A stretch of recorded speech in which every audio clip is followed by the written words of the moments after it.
Hello, hello, hello.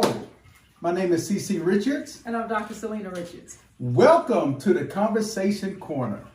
We are so excited that you're joining in with us tonight from wherever you tapping in or calling in from or logging in from. I tell you, we're excited. We have some great content to share with you on tonight. And we want to just take a moment, just make sure everyone come in, welcome. You know, if you want to get pad and pen and take some notes, that would be a great idea, because perhaps something that we can share that really make a difference in your life. And we really want you to be blessed tonight. We want you to be encouraged tonight. We want you to be uplifted tonight on something that we want to share. Tonight we're going to be talking about discipline. Yes. Discipline. Why is discipline so important? You know, as a child, as a kid, man, we used to not like getting disciplined. I mean, my mama would show me some discipline. And she would, you know, I would get in trouble. And I'm telling you what, she knew how to cast out devils, Dr. Solina. So she was trying to bring some discipline. Is what it was, huh? Exactly. But, you know, it's interesting because that's something I believe that no one really likes. No one likes discipline. But I found out we can't have success without it. Absolutely. Well, you know, tonight, as he said, we're going to talk a little bit about discipline. And of course, we always want to give you a scripture base for what we're going to share. So I'm going to read to you today out of Hebrews chapter 12. Hebrews chapter 12. And I'm going to start at verse 11. No, I take that back. I'm going to go to verse 9. Because I want to make sure you get a full understanding of where we're going. Hebrews 12, verse 9. Furthermore, we have had human fathers who corrected us, and we paid them respect. Shall we not much more readily be in subjection to the Father of spirits and live? For they indeed for a few days chastened us, as seemed best to them, but he for our profit, that we may be partakers of his holiness. Now, no chastening seems to be joyful for the present, but painful. Nevertheless, afterward, y'all say afterward, it yields the peaceful fruit of righteousness to those who have been trained by it.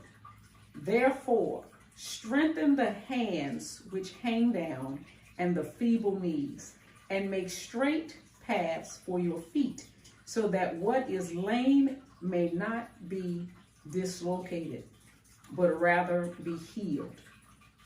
That's Hebrews chapter 12, 9 through 12. Wow. Great word. And from your perspective, based on what you just read, how do you bring that to life? Like, what does that mean to you? Well, as we were just reading into chapter 12, and it's talking about discipline. Of course, we know there's a natural side to discipline, where, as CC was talking about, when your parents have to correct you for a behavior, unacceptable behavior, or if they're trying to teach you a particular behavior, the repercussions of not doing it. And then of course we have that spiritual side of discipline.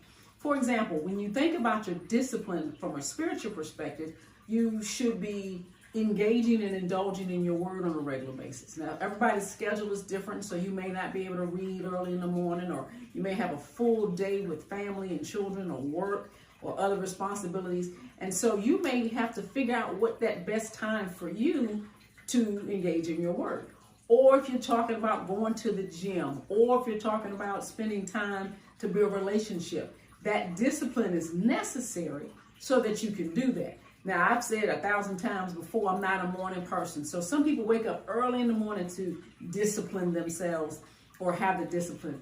I prefer about a 9 o'clock time where I can get up and I can focus and I can concentrate. But the key to it, though, is just to figure out what's the best time for you, so that you can be consistent and that you reap the benefit, because that's the biggest part of it, is to reap the benefit of the discipline, meaning that you're learning the word, you're studying the word, and the word is bringing fruitfulness into your life. So that discipline is really important. Well, Dr. Sling, it's interesting because, I've spent a whole career in law enforcement, and undisciplined children become undisciplined adults, right? And when they don't listen to mama or daddy, right, then they had to meet someone on the street with a uniform on, right, because of their being undisciplined. We deal with, it's a lot of issues and circumstances going on right now because a lot of adults are running around and teenagers run around undisciplined. Right. And the thing about discipline, as the scripture said, it doesn't seem pleasant. It doesn't seem pleasurable. It's just simply not. For example, if you're an athlete and you start your training process for a big major coming event, the discipline is tough. You got to do that thing every day, whether that's running or whether that's weightlifting or practicing whatever that sport is or that skill. And it doesn't always feel good. But when you have applied the discipline, the act of being disciplined, meaning you're putting in the energy, the effort, the time that's required, when you come out at the end, when you win, then you realize that discipline is what was a part of allowing you to win. We were talking about, you made a reference before we got started tonight about Jesus and the disciples. Tell us a little bit about what you meant when you were talking about that earlier. That disciple, the word disciple literally comes from that word discipline. They have to be formed in a certain kind of way to have a kingdom mindset. We know the mind got to be renewed. The behaviors, to lose certain behaviors, gain certain behaviors, right? And it's interesting because, you got a bunch of degrees. And from that perspective, school is referred to as or discipline. Whatever your study area is, your discipline.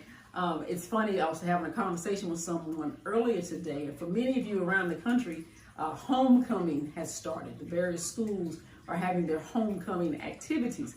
And the person that I was talking to said that the students were beginning to engage in this particular university's homecoming events. And she said to them, listen, you can party and hang out and have a great time at these homecoming events all you want, but you've got work to do. You still have to discipline yourself to get your work in, to get your homework done, to get those projects in. If you plan to graduate, your discipline is going to have to kick in. Because if you've got assignments due and you're out at the homecoming events and then you don't get your assignments done, your end goal, which was graduating, could be delayed or deferred. And so discipline comes in a strong manner when you've got things you've got to get done. You've got discipline for, we talk about disciplined children, but there's another part about being disciplined even as you're building relationships. When people think, well, how would being disciplined have anything to do with building relationships? Well, discipline in building relationships is important because my husband always says that relationships don't just happen, they're built. And so you have to be disciplined to say, I'm going to engage in building this relationship. It's not just going to wake up and I'm just going to have great children, or I'm just going to have a great marriage, or I'm just going to go to work and just show up, not do what I'm supposed to do. But that I'm going to be disciplined to give the best of me and the focused part of me as I'm building those relationships. Whether that's a job assignment or whether that's a service at church. I mean, for example, I serve at church, have over 30 years at different positions or functions, and they require discipline. One of the organizations or part of the organization that we have to be in the building at 8 o'clock in the morning on Sunday. And so that's a discipline for me to be able to get into bed the night before, be ready, have my stuff ready, so that when 8 o'clock comes, I'm in the building where I belong. Well, that requires discipline, because you could say, well, I'll just get there when I get there, or I'll show up and it won't matter. No, it does matter. If you've been asked to be there at 8 o'clock, getting there at 8 o'clock is going to require discipline. It's going to require that you have set your mind and your commitment to being where you said you were going to be. And that's going to require discipline from you in order to do that. I want to say this because I've watched you, and I watched you lose 28 pounds. You implemented some discipline, right? And we know one of your favorite things is Twizzlers. But you implement this one, and next thing I know, boom, because you set your mind to it and you activate it, you know, you lost 28 pounds. I watched you discipline yourself when you set your mind to do your studies, get your degrees. I watched you, you know, when you lock in like that. If you got somebody out there viewing this right now and they realize, you know what, that's where I'm falling short. Be honest, because guess what? To thine self be true. And when you realize I got to do something different, again, we're finishing out 2022. We're about almost 60 days into the end of the year and preparing for 2023, right? Discipline also is a wealth principle. Absolutely. Discipline is a wealth principle because to get to that successful place, you have to have it. And a lot of people don't like it. You know, even if a person has fallen off so many times, can they get up one more time? Absolutely. The discipline, regardless of where you are applying it, can be obtained through some simple steps. For example, if I give you 3 steps today on how to become disciplined, how to operate in a disciplined life. Step number 1 is to decide what it is you're going after. What is that end result of what you want? Whether that's a weight loss, whether that's being on time. Some people are terrible at being on time. So you need to discipline your behavior, meaning you need to set in place strategy, that you set in place steps that you can marketed strategy steps to say, okay, in order for me to be on time, I'm going to lay out my clothes the day before. In order for me to be on time, I'm going to make sure I have gas in my car the day before. In order for me to be on time, I'm going to make a note and write down everything that I'm going to need for where I'm going the next day. Because if you do that on a regular basis, that's disciplining your habits. And as you discipline your habits, they will become a routine for you, and you will then master that thing that you're going after. For me, being on time just ran away from me, and I think I still have 30 minutes or 40 minutes left to get ready for something, and I'd be down to 3, and I'd be rushing because I didn't discipline my awareness of time. And so for me, I have to make sure that I am aware. That's step number 4. Be aware of what's really going on. Step number 1 is you're preparing the day before. You're laying things out. You're writing things down.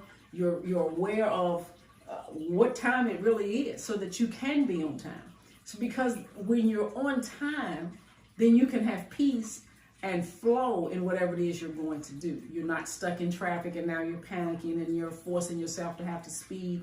Things like that can be eliminated because you've put a strategy or a plan in place to help you in building that habit of discipline.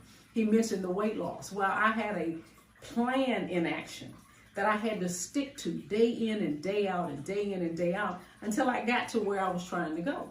And so I would prepare what I was going to eat or drink before I left, so I knew what I was going to consume. Then I wasn't saying, oh, I'm hungry and I got to run and get something that's not a part of my plan or my strategy on how I was going to lose weight. So just from a perspective of understanding, when we keep repeating the word discipline, we're literally just saying a developed habit. It's a habit, it's a form, it's a routine of things that you do and you manage yourself with by becoming disciplined. So the good news is we can change some of them bad habits, right? As we close out the year, get ready for a new year, we can literally change some of the habits. I have a question though. Does discipline require focus? Absolutely. That would be on your list. If you're making a list of things, if you're saying to yourself, I need to be better disciplined, I need to create a better habit, focus should be at the top of that list. Because if you can't focus, meaning you can't narrow down and be specific to what it is you're wanting or where you're going or what you're trying to accomplish, it's kind of hard to hit it. You know, I used to say you got to be laser focused, meaning you're sharp. You cut out all the distractions so that you can focus on or concentrate on that thing that you're trying to do. So focus should be at the top of your list. You know what? So let me ask you this now. I'm going to ask you this because I want you to be very, very real, transparent. Uh-oh. When you lost them 28 pounds and you put your clothes on and you was kind of feeling yourself and you were feeling, and you said, man, I couldn't get in this and I could get in this now. And like, because you sowed a seed of discipline over a period of time and you were actively focused on doing that, right? And now you have results, right? Right? What does that feel like when you have accomplished? In fact, if I remember correctly, I think you said something to the fact that you actually exceeded or your expectations. Absolutely. He asked you what it felt like, and I'm going to reread just one of the scriptures that I read. Hebrews 12:11. Now, no chastening seems to be joyful for the present, but painful. Nevertheless, afterward, y'all out there say afterward, it yields the peaceful fruit of righteousness to those who have been trained by it. Now, I'm going to give you a Solina translation to what peaceful fruit of righteousness means to me in regards to losing weight. There was an excitement, there was a sense of accomplishment, there was a sense of joy because I'm not getting rid of my clothes. I now can fit in them again.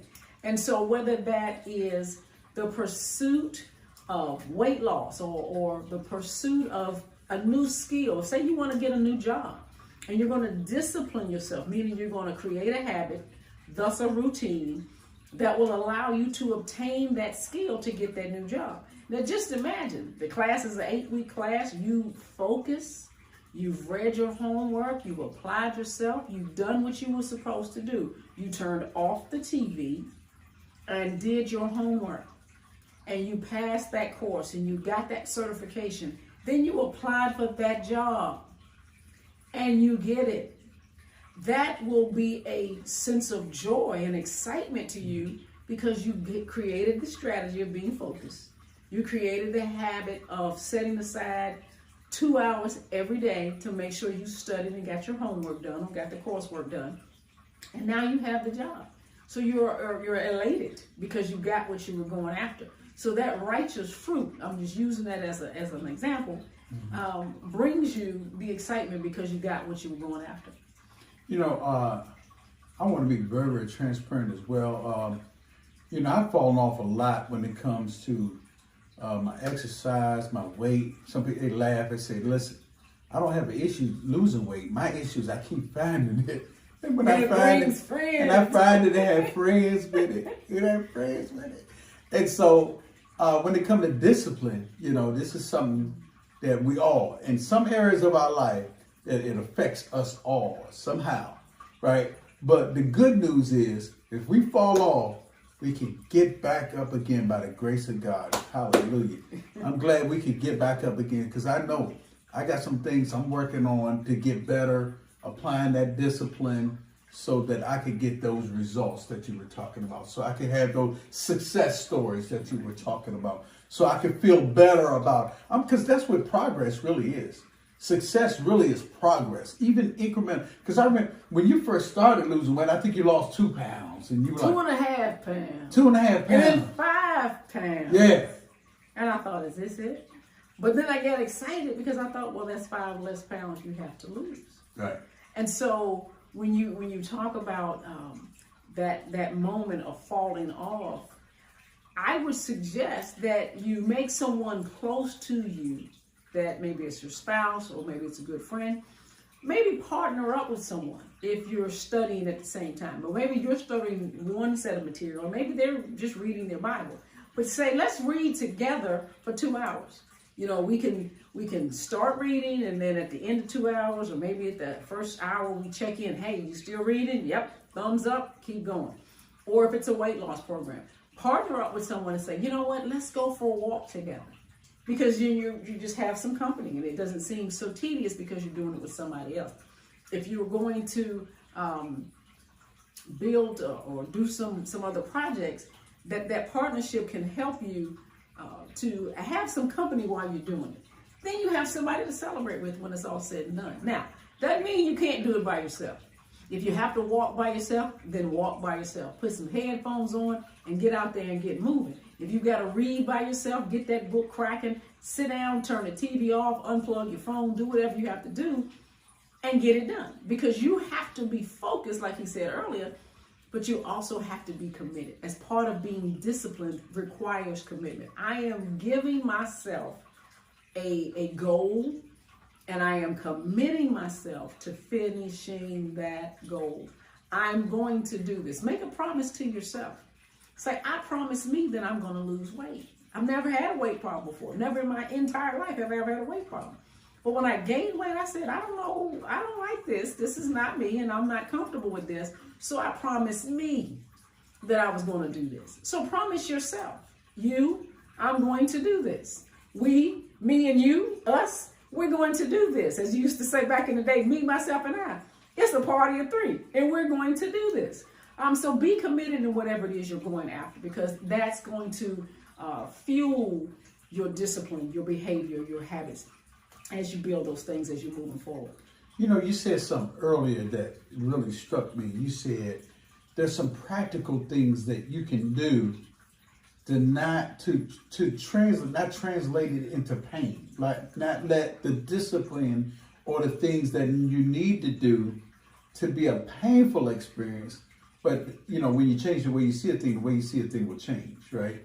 It's some practical things. That's what I hit on. I thought what I heard you say. Well, one of the things that I was mentioning was creating strategy. We're going to say that a lot because it's so important. Whether it's money, whether it's kids, whatever it is, strategies are so important.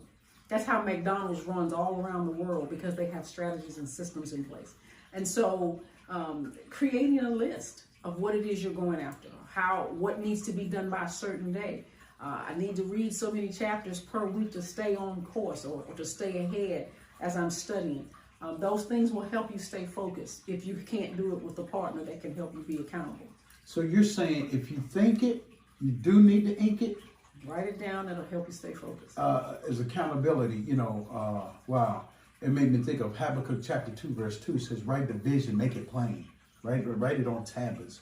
Let's have a plan, a system, go after it, pursue. Right. Wow. So, we're talking about discipline, and it's a major subject. And for those of you that are viewing and watching this today, I want you to walk away with saying, you know what? Take a real strong look and assessment of where you are, right? Where you want to be. Because I know you started off 2022. You probably started off with excitement, or a great New Year's, what do they call it? Resolution. New Year's resolution. And then because you didn't follow it right away and stay committed, like Dr. Solina was talking about, you probably end up having to pay a New Year's restitution because you didn't stay on course. They said the gyms are packed in the beginning of the year in January. They said, but by February, and I talked to some people at the gym, by February, it started kind of clearing out, right? So you said something strong about commitment. How important when you're talking about discipline is that commitment. Being committed to see a thing. But you also said, because you stayed committed, the results that you got made you feel so incredible. Right. Very rewarding. Yeah, very rewarding. And one other part we want to talk about just quickly about discipline is settling yourself down so that you can focus on what you're going after. When he mentioned the disciples, meaning they have chosen Jesus and they're choosing to follow after Jesus, that they learned from him, that they were corrected by him. He rebuked them a few times along the journey. Mm-hmm. So know that when the scripture talks about it seems painful, getting rebuked never feels good. But if it makes you better, if it makes you stronger, if it makes you able to get to the next level of where you're going, then take that rebuke, learn from it. That's the biggest part. Don't just take it like somebody slaps you and say, oh, well, I just got slapped now what? No, take that rebuke, study what they said. Think about what correction you need to make, whether that's a course correction, whether it's a behavior correction. What is it that they said that you now can apply so that you can be better from that point forward. Does a lot of people receive correction as rejection? Absolutely. And there's 2 points, there's 2 sides to that question. Do they receive discipline as rejection? The other part to that is if the person that's giving you the correction does it lovingly, because sometimes they can be kind of rough. But if you know that their motive is for you to be better, that makes it easier for you to receive. And so we would encourage you not to always take discipline as a negative, because it's the whole purpose for it is for you to be better. So don't take it that way. And if you feel rejected by that, have a conversation with that person and tell them how you felt based on what they said, because what they said may have come out harsher than they intended, and you may not have received it right. So sit down and have a conversation with that person so that you can make sure you stay on the right course. Wow, and that's pretty good. I'm telling you, so a lot of people, it's important not to receive correction as rejection, right? And if you said if a person does it lovingly, right, you can receive it. And when you know a person's motive, you know their heart, they love you, they care about you enough. But I know a lot of people, there's a lot of offenses because people have actually received correction as rejection. And if you're the person that's giving correction, remember that that person you're giving it to has feelings, and that you don't say it overly harsh, because again, they do have feelings, and yes, you want the best for them, but your words shouldn't crush the person. Right. Your words should redirect them. Those words should encourage them so that they can be better. So you, the one giving the correction, thus bringing discipline, be mindful of how you're saying what you're saying, because you could actually destroy somebody just by the very words you say. And so if you're the one receiving it, know, because this should be someone you love and trust anyway. And they should be saying it from a place of love, wanting to see you do better.